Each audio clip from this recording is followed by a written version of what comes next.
بذمتكم يا جماعة انا مش تسلم ايديا. عملنا مع بعض شوية محشي وبطاية محشية كده علشان تدفينا في الشتاء اللي احنا فيه ده. تابعي بقى معايا الوصفة، ولو عجبك الفيديو ما ننساش الفولو واللايك والشير. اول حاجة هيكون معايا كرومباية كده زي ما انت ما شايفة متوسطة.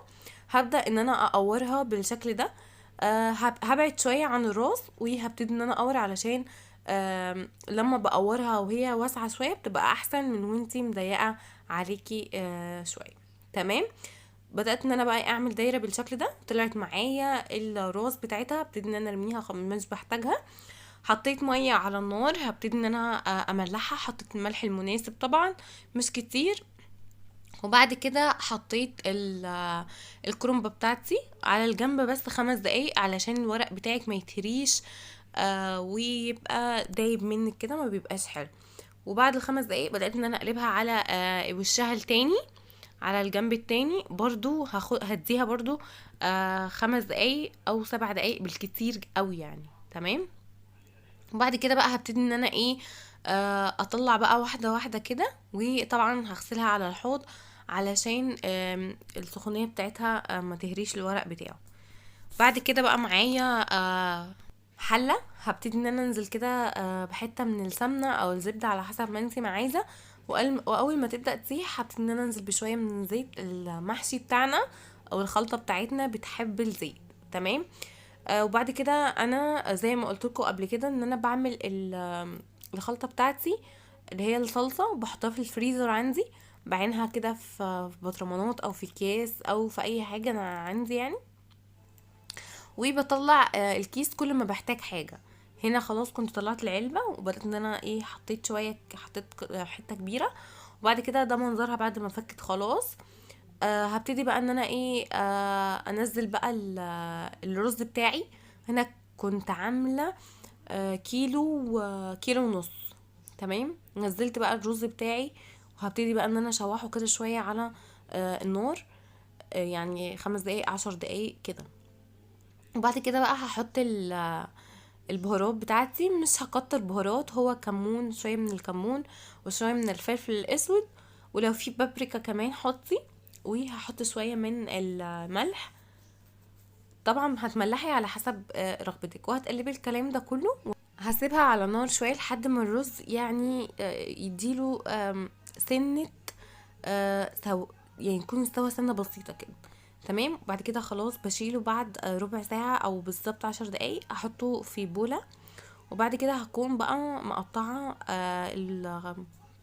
الخضره بتاعتي، كزبره وبقدونس. وهبتدي بقى ان انا اقلب كده الكلام ده كله. طبعا هتدوقيه، لو محتاج ملح او محتاج اي حاجه تاني تبداي ان انت تحطي. تمام. بعد كده بقى اخدت الورق بعد ما قطعته، هبتدي بقى ان انا الف معاكم كده صباعين، هوريكم اللف بيبقى عامل ازاي. بعد كده هكمل انا بقى وهرجع لكم في الاخر. بعد كده بقى هنعمل ايه، هنشوف البطايه بتاعتنا. جبنا طاسه كده، بدات ان انا يكون معايا بصلايه متوسطه. هبتدي ان انا اقطعها تقطيع صغير جدا كده على ايدي، مش محتاج الكبه. خدتها طبعا ورحت على البوتاجاز، حطيت حته سمنه او زبده وشويه من الزيت لحد ما لونها اصفر كده. بعد كده هنزل عليها بكوبايه واحده بس من الرز. تمام. وهبتدي بقى ان انا اشوح الكلام ده كله مع بعض. هبتدي برضو ان انا احط البهارات اللي احنا حطيناها على المحشي، شويه من الملح وشويه من الفلفل الاسود وشويه من الكمون.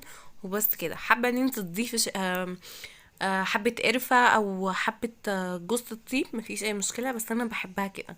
وهبتدي بقى ان انا ازود المية بتاعتي وهسيبه بقى تتشرب وتستوي نص سوا، يعني الرز ده يستوي نص سوا مش سوا كامل، لان احنا لسه هنسلقه. تمام. بعد كده بقى هنغطي، واول ما يتشرب هنوطي النار يعني 5 دقايق وتطفي عليه. هنا خلاص البطايه بتاعتنا كانت جبناها. هبتدي بقى ان انا احط الرز جوه البطه بتاعتي بالشكل ده، وهبتدي بقى ان انا اقفل عليه بالخل كده زي ما انتم ما شايفين. اهم حاجه بس ان انت تقفلي كويس عليها علشان الرز ما يطلعش من البطايه لما نسلقها في الميه. هيكون بقى معايا حله حطيت فيها حته من السمنه او الزبده طبعا وشويه من الزيت. واول ما ساحوا كده هبتدي بقى ان أنا انزل عليها بالبطايه بتاعتي علشان اديها صدمة من الجنب ده وصدمة من الجنب التاني. هنا خلاص كنت قلبتها على الجنب التاني. هديها برضو كده يعني تاخد لون بسيط جدا. هبتدي ان انا كان معايا بصلايه متقطعه صغير جدا، وكمان جزر. تمام. وهنزل بالتوابل بقى. حطيت شويه من الكمون، شويه من الملح الفلفل الاسود، وشويه من الجنزبيل. استني مش هحط الجنزبيل دلوقتي. اول حاجه ضفت الميه بتاعتي اهو، حطيت شويه من الجنزبيل، ورجعت حطيت كمان شويه من رشه بسيطه من جوز الطيب، وحطيت مرقه دجاج. تمام. وحطيت معلقه كده من الصلصه. تمام. وبدات ان انا زودت ميه تاني، وسبتها بقى ايه مع نفسها لحد ما تستوي خالص. بس شلت الريم اللي كان على الوش على الوش بتاع البطايه بتاعتي. تعالوا بقى نزود المحشي.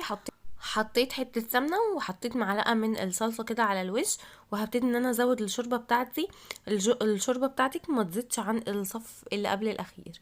وهبتدي بقى ان انا اعلي النار. اول ما يتشرب هبتدي ان انا ايه اوطي النار علشان يستوي. وهنا خلاص كنت بشيل الجلد من على البطه بتاعتي. وهيكون بقى معايا الخلطه اللي هدهن بيها وش البطه. حطيت صلصة على شوية من الزيت على شوية من التوابل، وهدهن الظهر بتاع البطة وهدخلها الفرن. اول ما تاخد لون من على الظهر ده هبتدي ان انا اطلعها من الفرن، وهقلبها على وشها التاني، وهقلب وشها وادخلها الفرن لحد ما تاخد اللون اللي انا عايزاه. تمام كده. هنا بقى كنا نقدر نقول ان احنا خلاص خلصنا المحشي بتاعنا. شايفين البخار عامل ازاي؟ يعني يا جماعة والله العظيم كان تحفة تحفة تحفة تحفة. انتوا شايفين البخار طالع ازاي والصباع شكله عامل ازاي؟ غرفنا المحشي، وكمان حطينا كده البطاية في النص علشان نشوف الجمدان اللي احنا عملناه ده. بجد لو في برنامج بيدوق كنت دوقتكم، كنت وريكم الحلاوة، ووريكم الرز طعمه كان حلو قوي قوي، والمحشي كان تحفة. يعني كل حاجة كانت محتاجة ان انتوا تدوقوها. بصوا انا ما استنيتش، انا عمالة اكل. يعني الرز بتاع البطاية طعمه خطير، كمان المحشي يا جماعة تحفة تحفة تحفة. مفيش حد في مصر بيعمل محشي وحش يا جماعة. وهنا خلاص نكون خلصنا. منساش بقى الفولو واللايك والشير لو عجبك الفيديو.